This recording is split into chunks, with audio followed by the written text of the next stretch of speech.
Hello, everyone. Welcome back to the L.A.M.E Book Club podcast. My name is Melissa. I'm Ellie.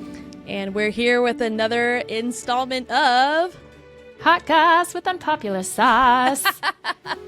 I'm really excited for this one. But before we get into the title of it, guys, leave us a review on Apple. We have a review of the week this week. It is titled Read Along with Friends. It's 5 stars. From Camille Meadows 22, and it says, after not reading for pleasure since having kids, I finally got back into it. I've torn through the Fourth Wing / Iron Flame, ACOTAR, and Crescent City series, and I'm about to start Throne of Glass. Thank you for giving me a safe place to love on our favorite characters and commiserate on plot holes that we can't stand. I'm loving reading along with your podcast and hearing theories for future books. Love, love, love you, Camille M.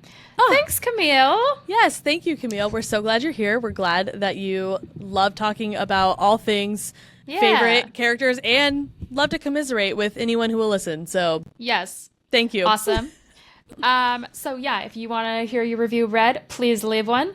Yep. And for everybody that is not part of our Patreon, please join. We have our book club episodes over on Patreon. We're going through Caraval right now. Yep. And those come out every other Wednesday. We're nearly we're halfway through.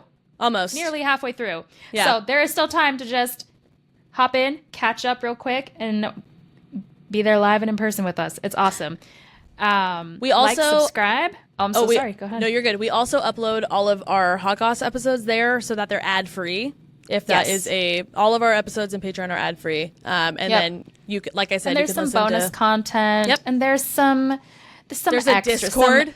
What's the word from some advanced episodes, some early release episodes. That's the one. So it's a lot of fun. There's just bonus things, more things for you to get to know us, to get to know you. Exactly. Patreon. Period. Okay. Be there. Like, subscribe, follow. Our Instagram name's at L.A.M.E Book Club Pod. We've got a lot of fun reels, memes, all the things going on over there. And that is all for housekeeping today. And I do have a let's get to know us question. You ready? Ooh, I'm so ready. What is your weirdest hobby? I don't know if it's weird or not. It definitely dates me, but I've gotten really into crocheting recently. It's not so weird, but I do love it.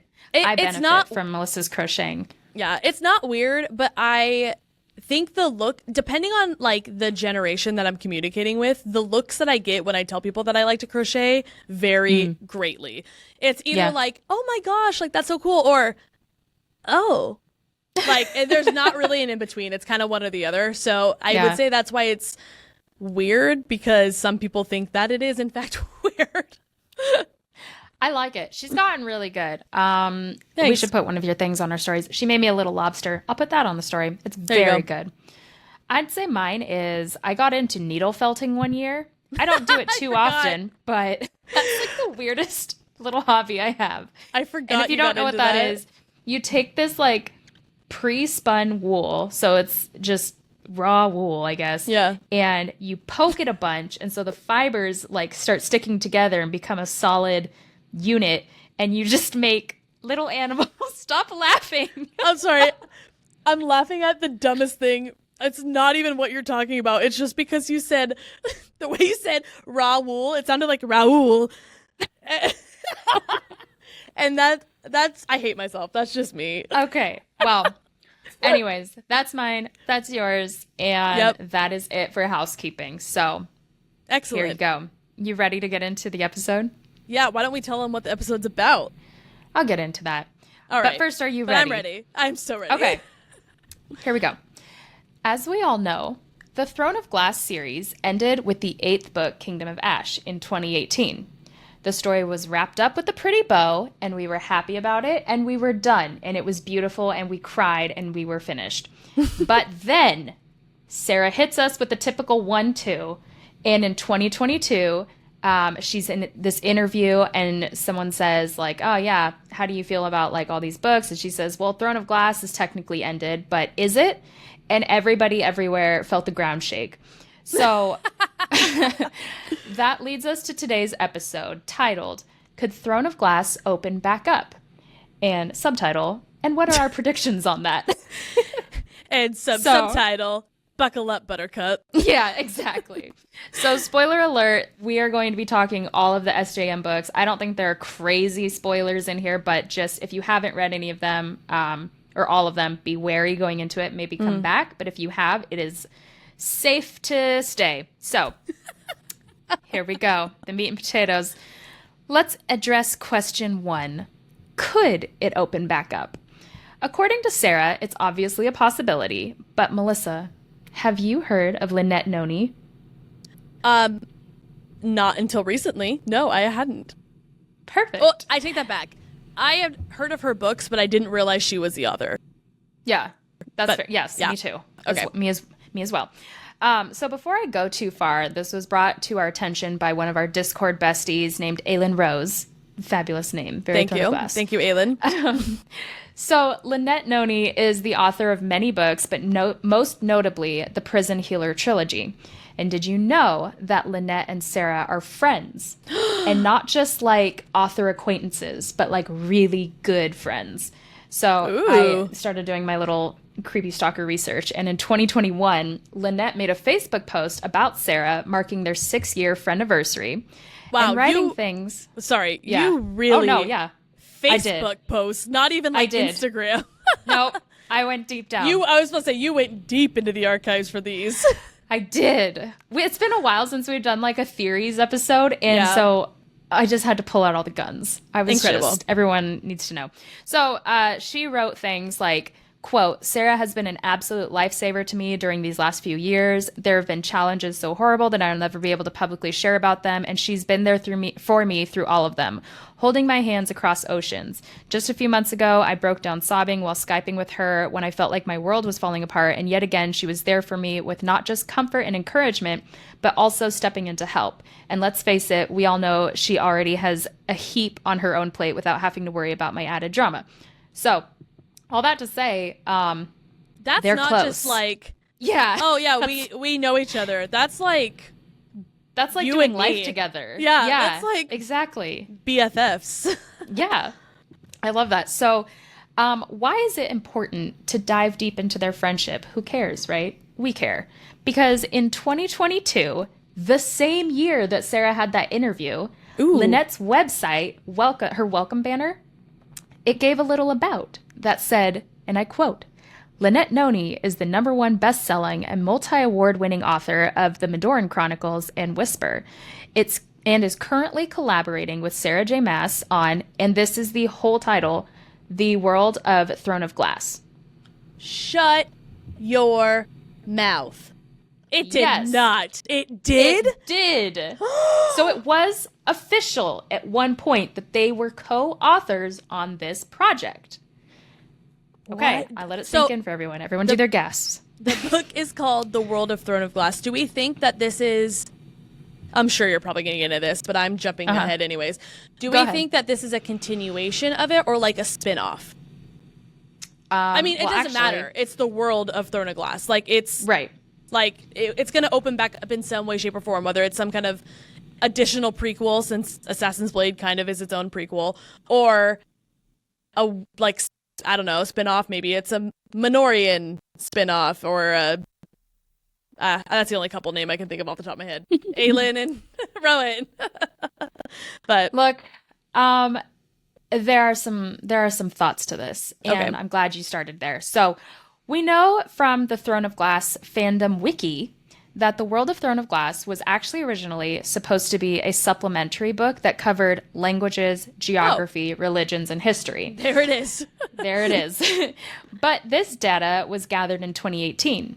Could the book have evolved since then, becoming a passion project for Sarah and Lynette? Because they're both storytellers, not so much like lovers of history. Yeah. You know, like, like, you know what I mean? So I will say, I do think, I don't know enough about Lynette to even make a comment on this, but I do think that Sarah does like history to some extent, especially, but even that. Yeah, I mean, with all the nods to mythology and Norses and and she has like a minor in like some kind of religious studies or something. But outside of that, this, even if that's all this book ended up being, it wouldn't be history because it's based on her fictional world that she created. So it's not, right. Yeah. like, it's not even like it would be the same as coming up with a book that really dissects the language, geography, and happenings of the old Hebrew, or like, you know, like it's not the same. Like, yeah.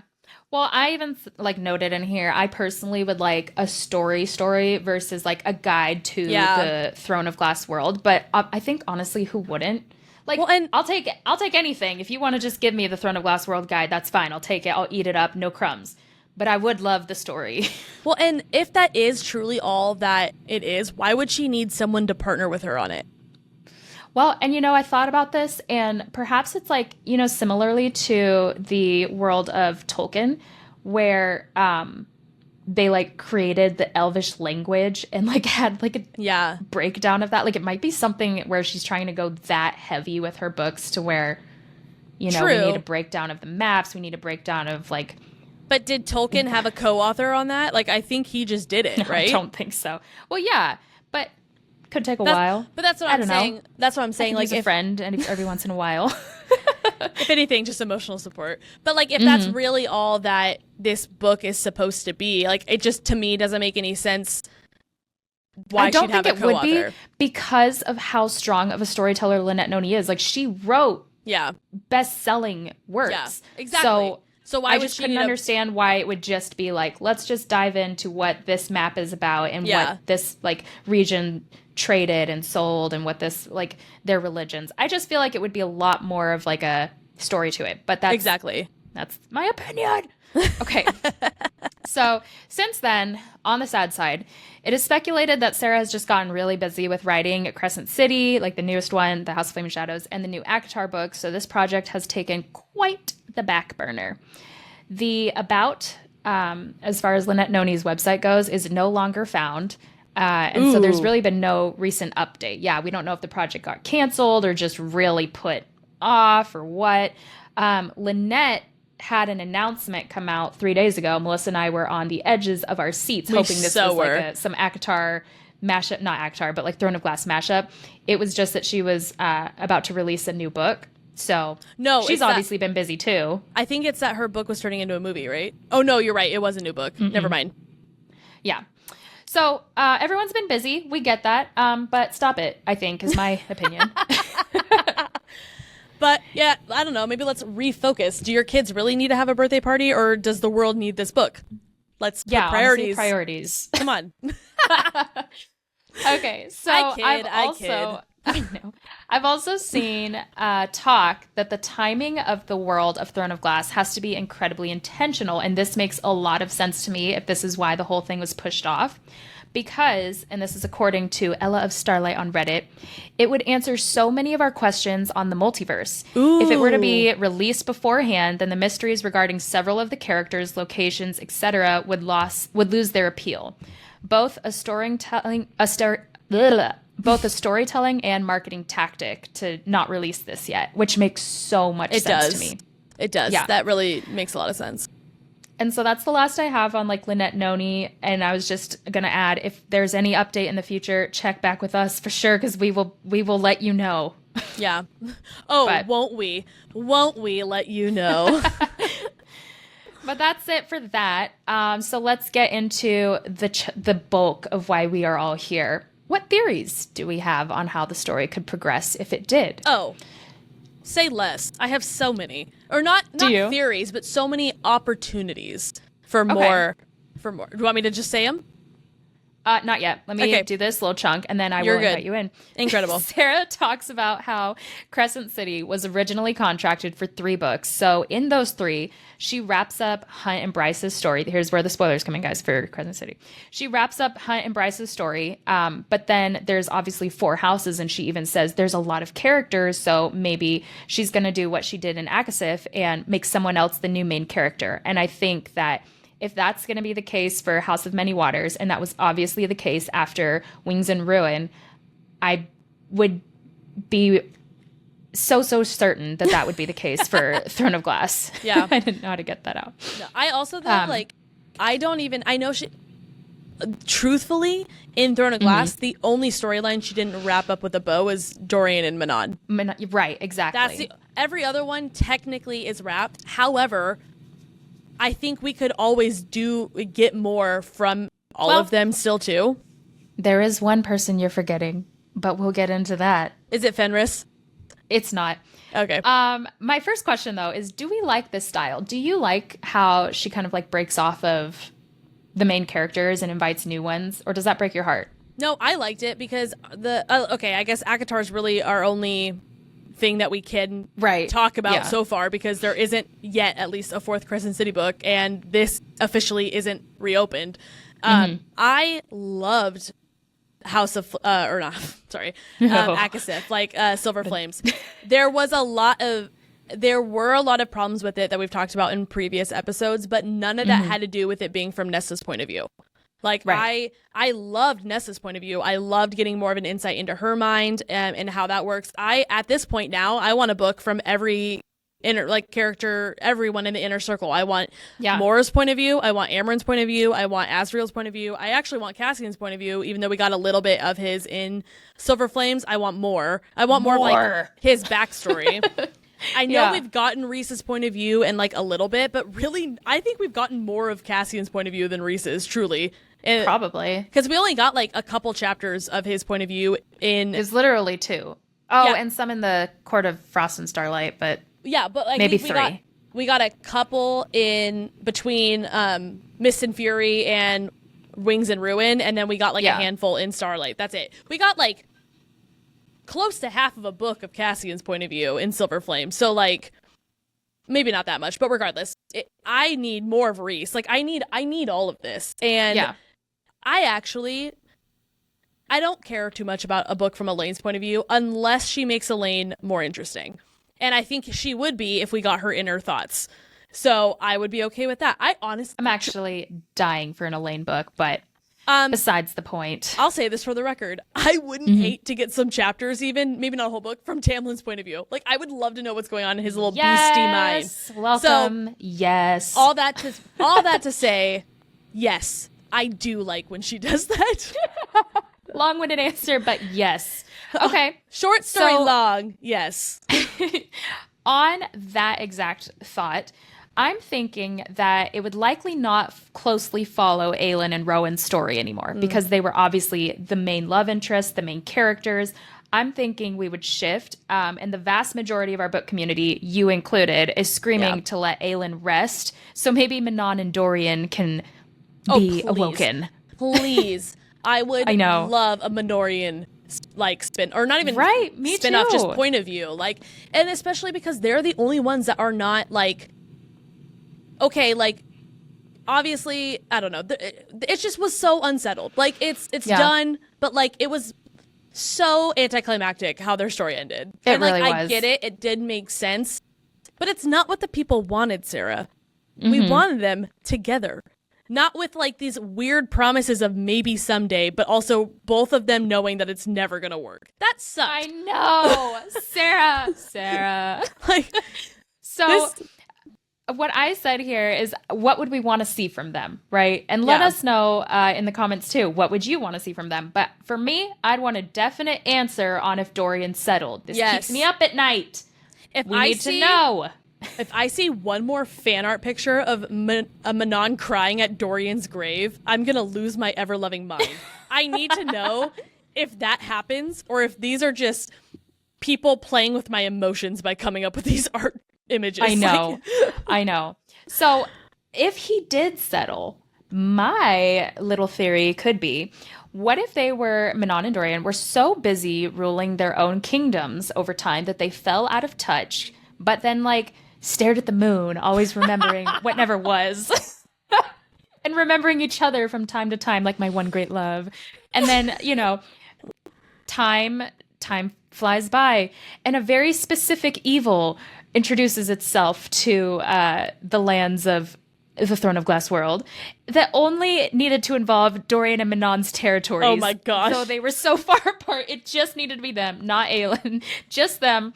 And they had to work together, and they ended up falling back in love. And then one of them decided to sacrifice their leadership over whatever their area was to be together.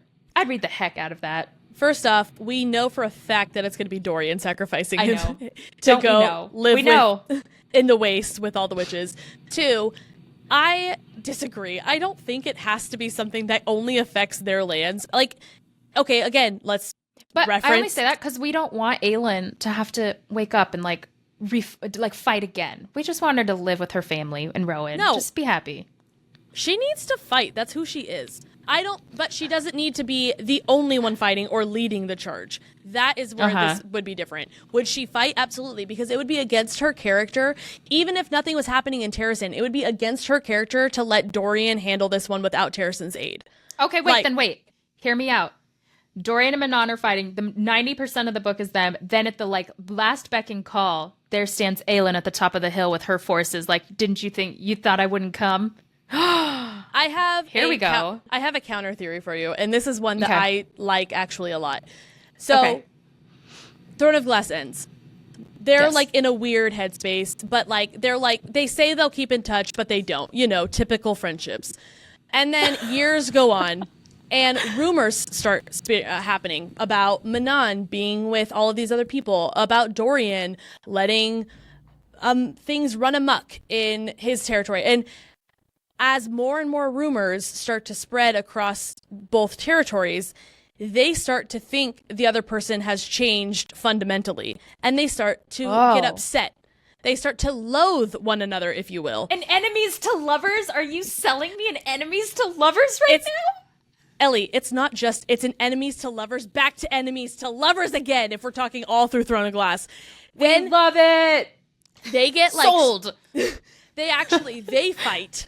Literally, the Waste fights Otterland. And this is all as far as I've gotten, though, in my theory. I don't know. Something is going to have to happen for them to realize that they're actually on the same side, and that all of the energy they thought was rage. You know what has to happen? A mediator needs to come in, and you know who that needs to be?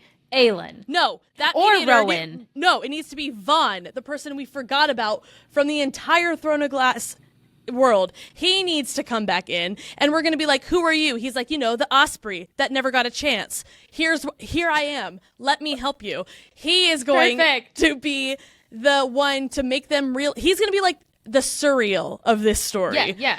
And he's going to make them realize that all of that emotion never had a chance. He's going to be a sticker in itself. He's going to be the one to make them realize that all their emotions that they thought was anger and hatred was actually lust and love, and that they're meant to be together, and that even though 40 years have passed, it's as if not a day has gone by. And then they stare at the moon together. Yes. And the curtains close. I love it. Thanks. And that is such a beautiful transition to my next point. Another thought is, let's see what Vaughn was up to. That is incredible. The character that everyone has forgotten. He is missing a novella, a whole book. If Sarah is actually as intentional as we believe her to so lovingly be, there is a theory. Okay. So this comes from Soul.Pages on TikTok. What do we know about Vaughn this far? We know that he's the 5th member of the cadre. Mm-hmm. We know that he is an Osprey shifter. Who never had a chance. I thought an osprey was an ostrich, and so Shut up. Imagine I was just never thought into it. I was like, yeah, that's how he shifts. Imagine your surprise when you realize that he is a bird, but one that flies and not nearly as big. So actually, an osprey is a type of hawk. I think they just needed to differentiate from Rowan, so that's why she said an osprey. But it is a type of hawk, and the theory here... They're a lot bigger than hawks, though, right? Ospreys? I don't know, but I know that they're a breed of a hawk. I'm pretty certain that they're really large. But anyways, that's not important. Continue.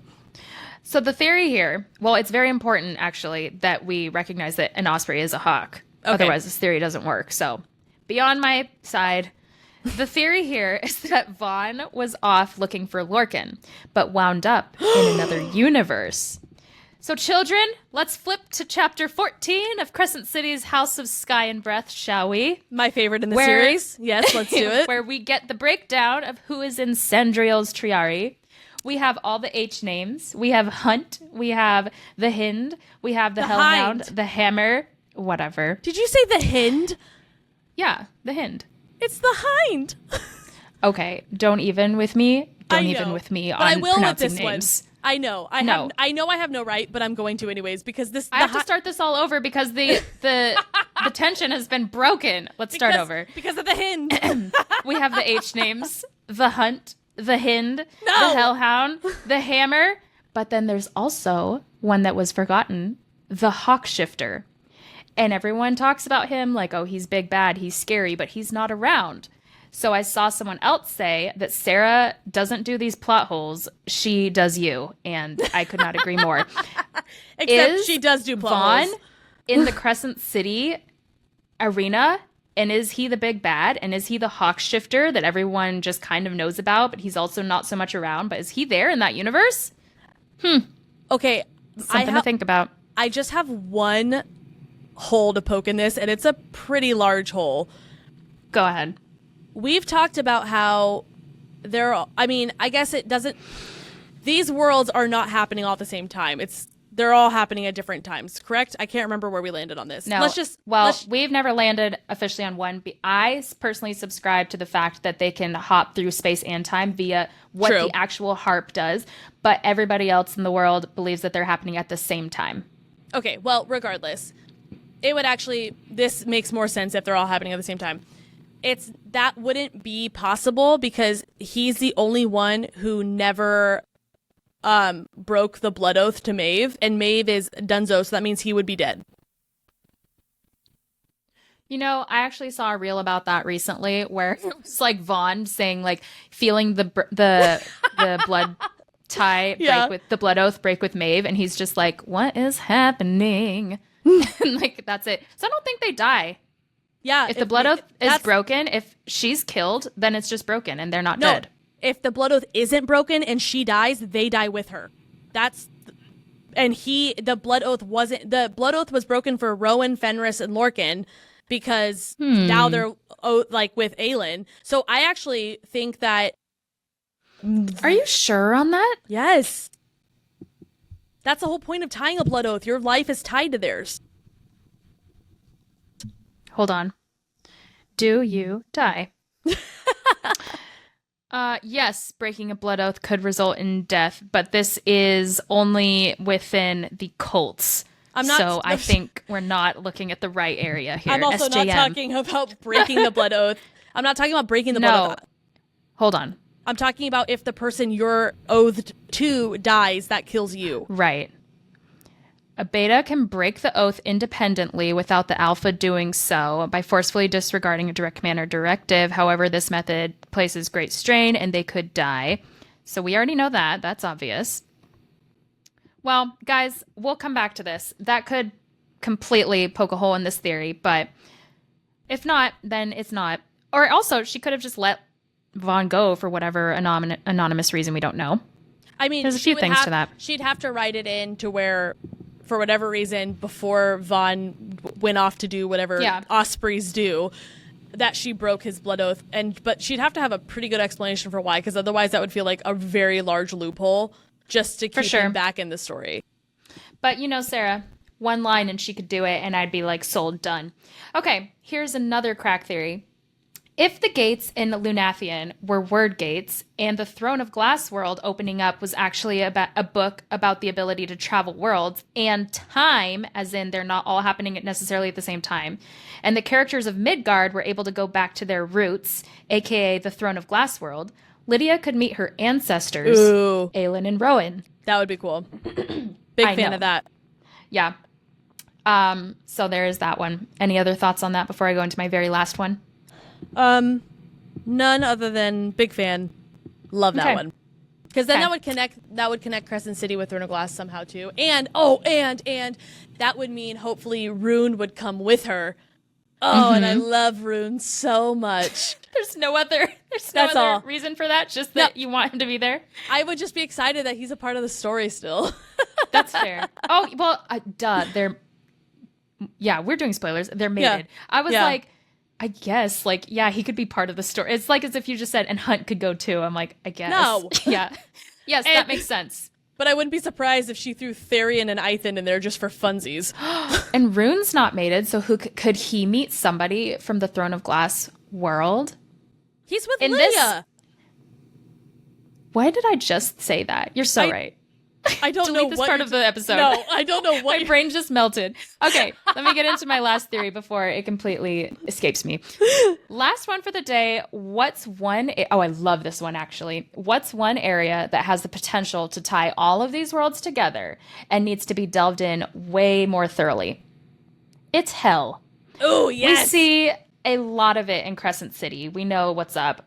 We think Azrael. There's a lot of theories with Akatar being tied to Hel. We think Azrael could be tied to it as a potential son of Hel, or have ties there some other way, or possibly even the Illyrians being like creatures born of Hel, something like that. You know, there's a lot of possibilities.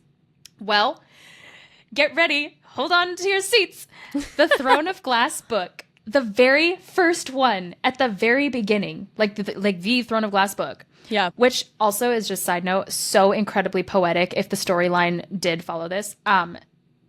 Selena says in her mind, yes, she would go to Rifthold, to anywhere, even through the gates of Word and into Hel itself, if it meant freedom. I.e., all three of our FMC heroes are threatened by the Asteri Vow gods situation, and it forces them to meet in Hel to bring their forces back and finish it all. That feels like...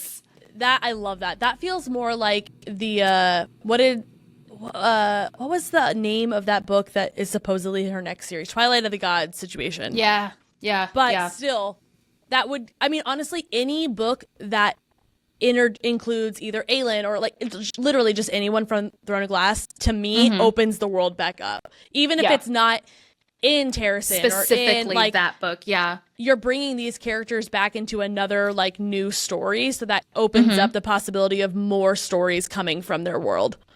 Yep. Big fan of that one though. I know. And I really hope something like that happens. I feel like Hel is so unexplored. Yeah. And there's just so much potential there because all three books somehow in some way mention Hel. And we really didn't even know what it was until Crescent City happened. And now I'm like, there's so much. If we're really tying the Valg and Asteres as the same creatures, then we know that Hel is one of the like forces that can actually stop it. And so it would make so much sense to use them and collide all these worlds together by that one area. So 100%. Yep. No, I love that. Big fan of that crossover, triple crossover, whatever. Triple crossover. crossover. Yeah. But yeah, that would be really cool. I'd be really interested in that. And I do think that there is a really good chance that the Throne of Glass world could open back up, regardless of whether it's a crossover or if it's like this World of Throne of Glass, like what she is co-authoring with Lynette. Even like if it's just like a glossary type situation, I don't know if that would count. But if it is another like story just with those characters, 10 out of 10, big fan. I'd be curious to see what a co-authored situation on a story like that would look like too. I feel like because Throne of Glass, this is going to sound mean, but I'm just going to be a little bit more candid for a second. We know that when Sarah was writing Throne of Glass, her story writing was solid. Like there were some questionable plot lines that we were like, is this really going to wrap up well? But like by the end, it was done well. I think we can unanimously agree on that. Akatar, solid first 3 books, novella, fine, whatever. The last one, it's a very 50-50 split with the audience of do we like it, do we hate what happened. Reese really became a new character. We're just not sure about the whole pregnancy trope situation and the C-section problem. It was weird writing that wasn't it wasn't so like that's Sarah, you know? And then Crescent City, House of Flame. Not everyone bought into it. Right. Yeah. And a lot of people did. And I personally enjoyed it for the vibe. I was there. I liked it. But when you're really overanalyzing it, as we do on this podcast, we're like, ooh, are we sure? Yeah. And then Crescent City, first 2 solid, last one train wreck. I'd say like an 80% audience disapproval with that. Yeah. And so I'm wondering if with opening Throne of Glass back up, if Lynette and Noni would be such a good checks and balance situation, because we really don't want to open that up and have a rushed book to where it's like, there's so many plot holes. Why are we Big Hero 6ing this? I don't understand why this projection of the entire story is being read to us right now. Like, you had 600 pages to tell us the backstory. Why are we getting a sci-fi projection? You know what I mean? Those kinds of things where we're like, I hated that. If Lynette Noni's on this project, it could keep this storyline and writing style true to its original self and consistent with how the Throne of Glass books were written. So I feel like it would be a really good That's very outcome. true.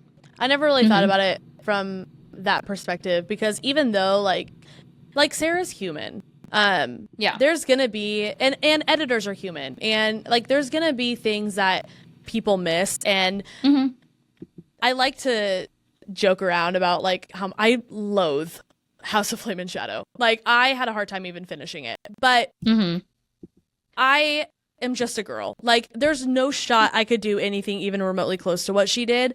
And so, like, I do understand that it is incredibly difficult to not only write just a well-done book in general, but like a series, let alone a fantasy series that you're making up all this stuff and you're having to constantly like check yourself and make sure like all the things. I get it. Like, certainly don't want to belittle her or anything.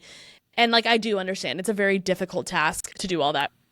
So I never really considered the idea of her bringing someone else in to help her with all like those things, because that's, in theory, that's what your editor should be doing.